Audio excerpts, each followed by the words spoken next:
When I was in my mid-20s, my girlfriend at the time took a job in Florida. The job was a contracted job where she would be employed for 6 months. Unfortunately, she needed to move to Florida for that 6-month window. Since I had a job here and we didn't want to break up, we decided to try the long distance thing. From my doorstep, her apartment in Florida was 12 hours and 3 minutes away. I made the drive several times over the course of her job. I honestly didn't mind driving. I would usually take Friday off, leave at 5 a.m., and spend the day driving. I would usually arrive in the evening, and then I would have all day on Saturday with her. The only issue with leaving early was that I would constantly get caught in heavy traffic, and that was always the worst. The last time I went to visit her before she moved back, I decided that I was going to leave Thursday after work and drive overnight. My logic was that the traffic would be far less annoying overnight. Early in my drive, I was convinced that I had made the correct decision. I ran into some heavy traffic at the beginning of my drive, but once the sun went down, traffic died right out. Once it hit 11 p.m., the traffic was almost non-existent. I was making excellent time on my drive. I don't remember the exact time, but it was at some point in the middle of the night. I could feel myself getting tired. That's the curse of working all day and then trying to drive for 12 hours. It got to the point where I became so tired that I started to doze off a little bit while I was driving. I was doing the classic head drop. It felt like keeping my eyes open was the hardest thing in the world. I felt like luck was on my side for once in my life because I had just passed a sign for a rest area in 2 miles.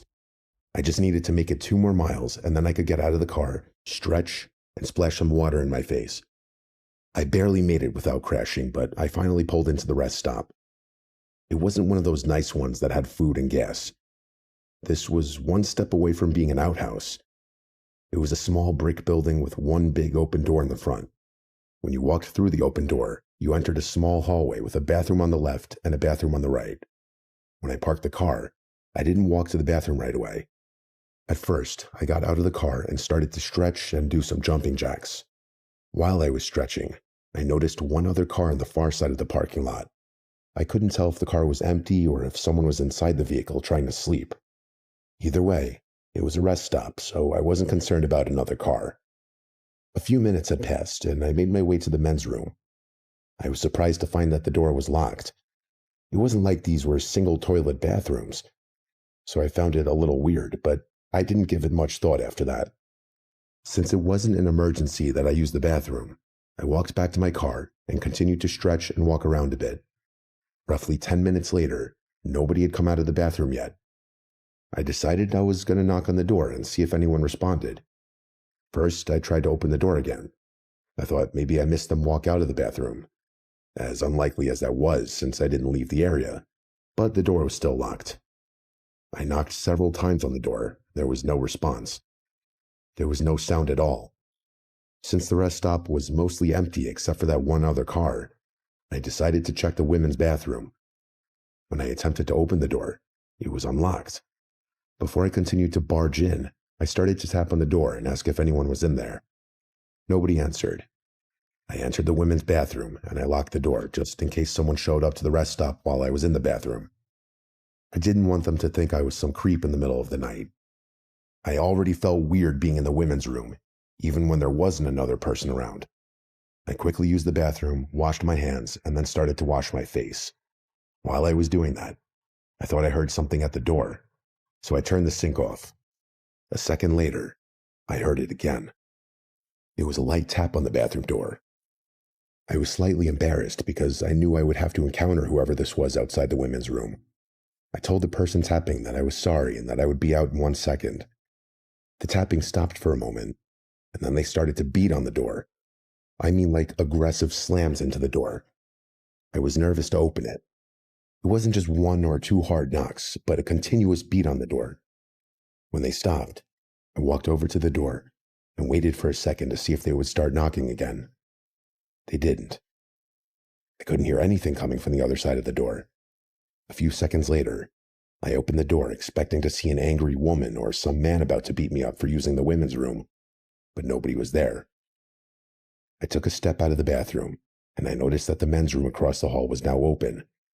The door wasn't wide open, but it was propped slightly open with something under the door. I also noticed that there was a trail of muddy footprints from the men's room to the women's room door, which was where I was standing. I was sketched out, but just happy to finally leave. All this tense anxiety with the bathroom had me feeling a lot more awake than when I pulled into the rest stop area. That happiness to leave didn't last very long. As I walked out of the hall, I noticed that there was now a car parked directly next to mine. It was the same car that had been parked on the far side of the lot when I pulled in. At a quick glance, I didn't see a person, but I did notice the muddy footprints leading from the bathrooms to the passenger side of my car, which would also be the driver's side of their vehicle. If it wasn't for the knocking on the bathroom door, I probably would have just kept walking to my car, but something felt off. I decided to turn around and walk into the men's room, and I went into a stall to try and rationalize what was happening and just compose myself. I tried telling myself that even though all of this was weird and definitely a bit unsettling, it must just be a coincidence, a product of me being overtired and in a sketchy rest area in the middle of nowhere with one other person. I was trying to tell myself that I wasn't in any real danger. While I was sitting in the stall giving myself the mental pep talk, the men's room door squeaked open slowly. When I ran into the bathroom, I was so anxious that I forgot to lock the door behind me, and I heard whoever it was lock the door behind them. I was actually shaking at this point. Whoever this person was slowly walked through the bathroom until they got to the stall next to mine. They went into the stall and shut the door. I could tell he was just standing there because I could see the tips of his boots from the bottom of the stall. He wasn't facing the toilet. He was facing the wall separating my stall from his. I thought about saying something, but instead I just did my best to stay quiet. This had to have been the most uncomfortable 30 seconds of my life. This person didn't move an inch and just stood on the other side of the stall.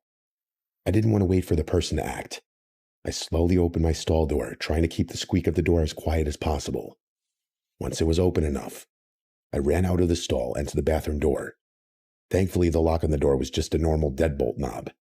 I unlocked it and ran to my car. While I was making the short run, I saw muddy footprints all around my driver's side door. These footprints weren't on the driver's side when I went into the men's room. They were only on the passenger side. I unlocked the door and got inside. As I was reversing out of the parking spot as fast as I could, I saw a glimpse of a tall man in a green hooded sweatshirt run out from the restroom hallway. I drove off as fast as I could handle without crashing. I initially saw the headlights pulling out of the rest area behind me, so I decided to floor it. I was going almost 90 miles per hour. When I looked back, I didn't see any headlights following me. For the rest of the trip, I was on edge. I'm not that great at identifying car makes and models, so I wasn't sure exactly what kind of vehicle this person was driving. All I was able to say for sure was that it was a navy blue Chevy, which is a very common vehicle here in the US. Every navy blue Chevy for the rest of my trip made my heart feel like it was going to burst out of my chest. Thankfully, I never encountered this man again. At least, I don't think I ever did. The entire encounter bothers me because I have no idea what that guy wanted. Part of me thinks he was some unwell man who just wanted to mess with me. If he wanted to hurt me or rob me, I feel like he had several golden opportunities to do it. To this day, every time I pull into a rest stop when I'm driving a long distance, I think about that guy. If I only see one vehicle at a rest stop, then you better believe I won't be stopping there anymore. Last year, my family and I went on a vacation cross-country. Since we could afford the time off, we decided that we were going to drive and see a bunch of sights along the way. Something happened on the trip that still freaks me out. I'll do my best to break it down and write the story. But please remember that I've been out of high school for 15 years, and I haven't written basically anything since then. Most of the trip was great. On the way back home, I decided to drive through the night and let my family sleep. It was my wife, Jules, my 2 younger daughters, and our dog, Bilbo. We got gas around midnight, and I made sure everyone used the bathroom before hitting the road. Well, I'm the fool that didn't listen to his own advice. I was so focused on getting gas and making sure my daughters used the bathroom, I forgot to use the bathroom myself. A little after 3 a.m., I was completely uncomfortable because of how bad I had to go to the bathroom.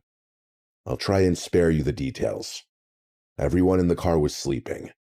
I contemplated just pulling over and going on the side of the road. Without being super gross, it wouldn't be as easy as just finding a tree to stand over if you get my drift. During my struggles, I noticed a sign for a rest stop in 5 miles. I figured I could definitely make it 5 more miles.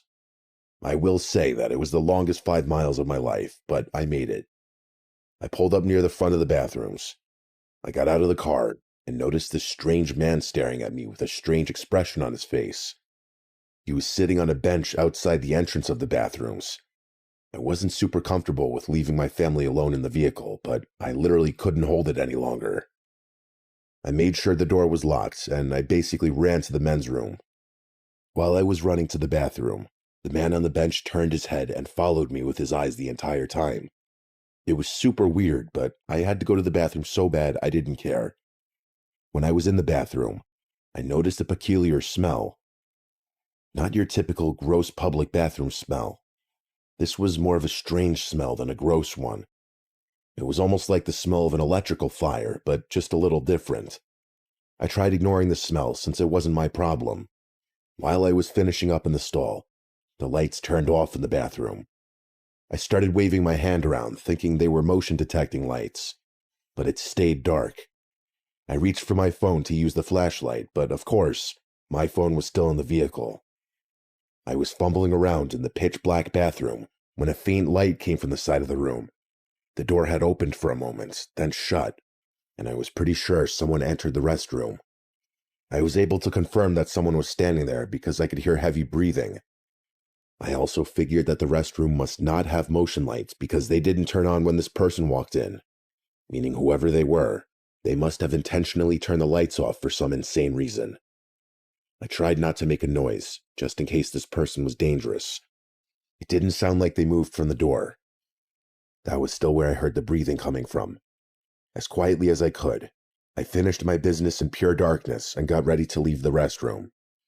I wanted to wash my hands, but I thought it was more important to make sure my family and I were safe. I slowly opened the stall door. I was ready to run over whoever was breathing like an animal in the darkness. As I left the stall, the lights turned back on, and to my surprise, nobody was standing there. I even took a quick look at the other stalls, and every other door was open. I was still alone.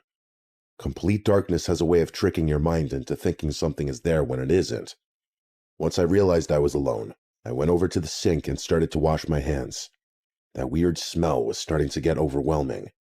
I couldn't wait to just get back to my family.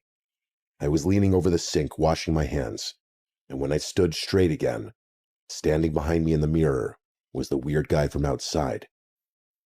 I almost just punched him out of instinct. He literally came out of nowhere. I didn't hear him enter or walk up behind me. I asked him what his problem was, sneaking up on me and standing directly behind me like that. He just kept looking at me with that vacant look in his eyes. He was bald and likely 50. He almost looked like he was from another time. He was dressed in a button-up shirt and a pair of plaid dress pants, but it looked like something my grandpa would wear. It just looked like very old clothing. Something was off about this guy. After I asked what his problem was, he just stood there and continued looking at me. I didn't want to wait another second and find out what this freak wanted. I moved to the side and headed for the exit of the bathroom. He didn't try to stop me, but he did turn his body and continued to watch me as I walked away. When I got to the door, before I exited the bathroom, the man said in a voice that sounded like he was straining to speak, "It's good to see you again." I just waved and stormed out of the bathroom. It was obvious to me this man was unwell. When I got outside, my family was still nestled safely and asleep in the truck. I should have just driven off as fast as I could, but since I didn't think this guy was a real danger, I decided to try and let the dog go to the bathroom before hitting the road again. He loved being outside, but as soon as I got him on his leash and out of the truck, he started to go crazy. He was barking and acting completely erratic. I had never seen this type of behavior from him, ever, not even as a puppy. I was trying to get control of him, and somehow he broke out of his leash and sprinted toward the bathroom door. I didn't know what was going on. I ran after him as fast as I could. He was digging at the bottom of the men's room door, trying to get it open. I was able to rehook his leash. I tried getting him back to the truck, but he wasn't having it. Something in that bathroom was setting him off. He wasn't just barking either. In between the barking and growling, he would whimper. I finally picked him up and carried him back to the truck. As soon as he was inside the truck with the door shut, he was fine. He stopped barking and looked at me with those loving eyes. I was just about to leave when I had a horrible thought. What if something had happened to that guy in the bathroom? I remember the smell, and this guy didn't exactly look like he was in the right state of mind. What if my dog was trying to get me to rescue him? I ran back to the bathroom, kicked open the door, and asked if he was okay. But there was no response. I was about to enter the bathroom again to check the stalls, but I had the worst feeling come over me. Something didn't feel right. From the doorway, I did my best to scan the room. I even got down on one knee to see if I could see this man lying on the floor of one of the stalls. Nobody was inside this bathroom. The strangest thing was that I never saw this man leave the bathroom. I guess he could have in the few minutes my back was turned when I was grabbing the dog, but I feel like I would have seen or heard him. I ran back to the truck. My family was still safe and sleeping. Bilbo was already snoring as well. That's when I noticed there wasn't another vehicle at the rest stop. This strange man was just there. It was almost like he was waiting for me. Thankfully, that's where the story ends. I have no answers for anything that happened. Ordinarily, I wouldn't even share a story like this, but it just felt so weird and uncanny that all of these strange things happened. It took a good hour and a half after I left the rest stop for that terrible pit in my stomach to go away. I don't know where that strange man came from, and more disturbingly, I have no idea where he disappeared to. I'm just happy my family remained safe throughout this entire unexplainable stop. Loneliness can make someone make some stupid choices.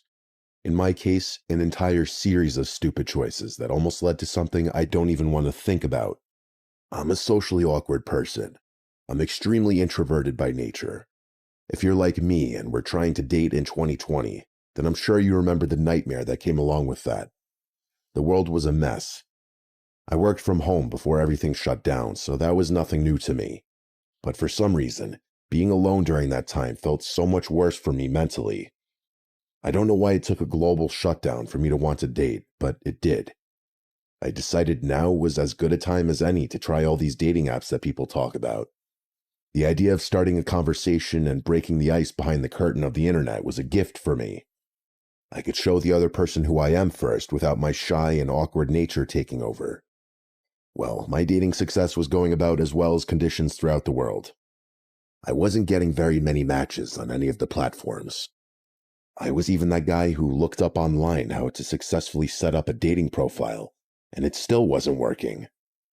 On the rare occasion I would get a match, the conversation would instantly fizzle out. The loneliness and depression were starting to take over. I was about to give up on dating and just live my life in misery, and then I got a match on Tinder. Her name was Bianca. Just glancing at her photos, she was stunning. But it wasn't just the photos. It was her bio that made me hooked. It was almost like her Tinder bio was written for me. She was into comic books, movies, reading, science, and basically everything else I liked. She liked it as well. I thought about my response for a while because I wanted to make sure I didn't scare this woman away. I led with a stupid joke, and almost instantly she responded with a lot of enthusiasm. By that, I mean she had smiley faces and a bunch of exclamation points. The conversation started going well. We were talking about comic books, and she told me her favorite superhero was Batman, just like me. I told her I had a Batman tattoo, and she told me she did as well.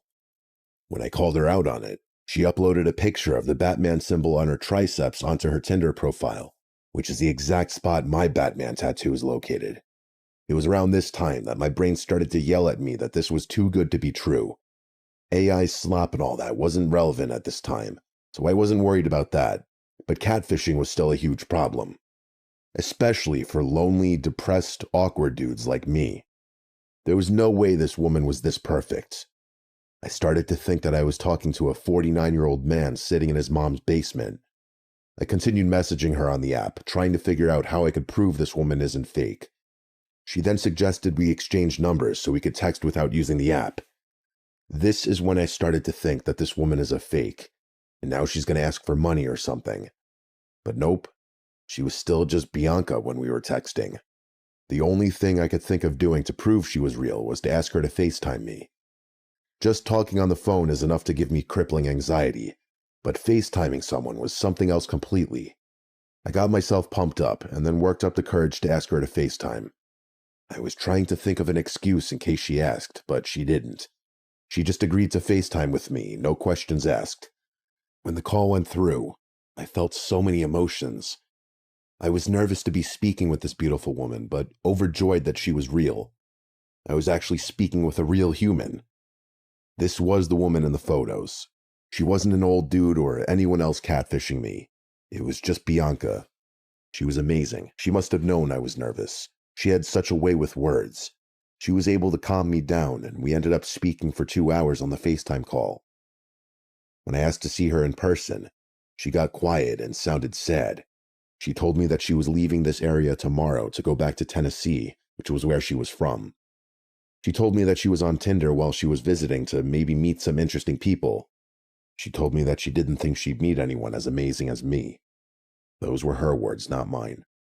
I asked if I could see her before she left, and she told me she was leaving at 6 in the morning, so there wasn't any time. I was upset. I felt like I finally connected with someone, and she was being ripped away from me. And she told me she had a crazy idea if I was up for it. At this point, she could ask me to rob a bank, and I probably would have agreed. She said there was a rest stop off the highway about an hour from this location. She suggested that maybe we meet there now, spend a few hours together, and then she could still hit the road early. I agreed instantly and asked for the exact rest stop location. Because of my weak and fragile state of mind, it didn't dawn on me once to ask her to come over to my place or meet anywhere in town. She asked me to meet her, and that's all I needed to hear. We hung up the call, I got ready, and started my trip to the rest stop. I texted her and told her I was on my way.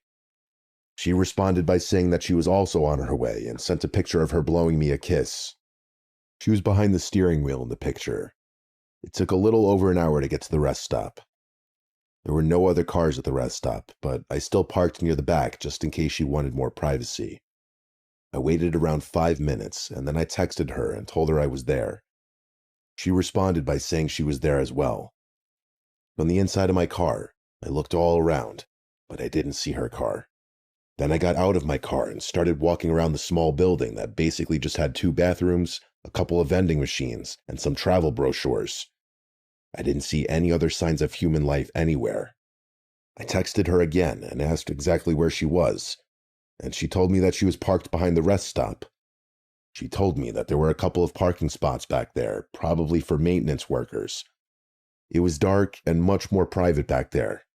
Before I responded, she sent another message that said, "You should just keep walking behind the building and join me." Something finally started to click in my head.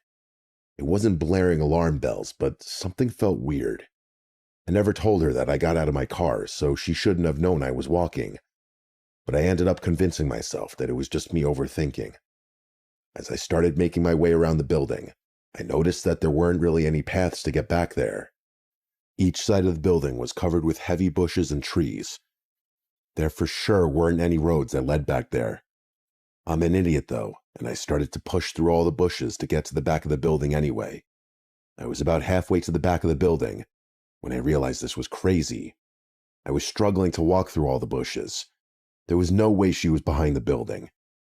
I decided to turn back and go into the building. I was standing in the lobby at the rest stop, and I texted her. I told her that I couldn't find the path to get behind the building and that she should join me inside. There were a couple of benches inside, so I told her we could sit on one and talk. My worst fear at that time was starting to come true. A few minutes had passed and she didn't respond. I was getting ready to text her again when she responded with just the word, "No." I asked her what she meant, and she told me that it wasn't private enough in the lobby and we needed to meet in the back if we truly wanted some privacy. My brain and my heart were having an intense battle. My brain told me to get into the car and leave, but my heart was whipped. We texted back and forth for a little while longer, trying to figure out what to do. Well, actually, it was basically just her trying to convince me to go to her. It felt like she was getting annoyed. Then she stopped texting again. I waited a few minutes and then sent her another text. No response again. I decided I was going to try to call her and talk this out without texting. As soon as the call went through, I heard what sounded like a ringtone jingle coming from the back corner of the building I was in. It was only for a second, and then I didn't hear anything. At the same time, the call stopped ringing and went to voicemail. For a split second, I thought maybe she caved in and she was joining me inside. I walked toward the direction of where I heard the ringtone, but I didn't see anyone. I tried calling Bianca again, but this time it went right to voicemail. I started walking closer to the back corner, which was where the vending machines were located. There was also another door next to the vending machines that could have led to the back of the building. When I was maybe 10 feet from the vending machine, I saw a faint shadow coming from the side of the machine, a separate shadow from the one the vending machine was making. I tried calling Bianca one last time, but it still went right to voicemail.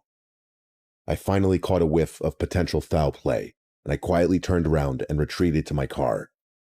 As soon as I got into my car, Bianca texted me asking where I was going with a sad face emoji. I guess her phone was now magically turned on. I wasn't going to respond. From my spot in the back, I drove up near the front of the entrance with my car lights turned off. Since it was dark outside, but the lights were on inside the rest stop, I could clearly see inside the windows. I saw a tall, skinny figure emerge from behind the vending machine and pull out his cell phone. It looked like they were typing. Then a message came through from Bianca. All it said was, "Where did you go?" That tall figure, whoever it was not the Bianca I had been talking to all night. She was short and had a completely different body type than this person. I didn't respond. I kept my lights off and quietly made my way to the exit. Once I got back onto the highway, I turned my lights on and drove home. It was almost 20 minutes later when I got another text from Bianca that just said, "I guess I'll get you next time." I had a hard time trying to understand what that meant.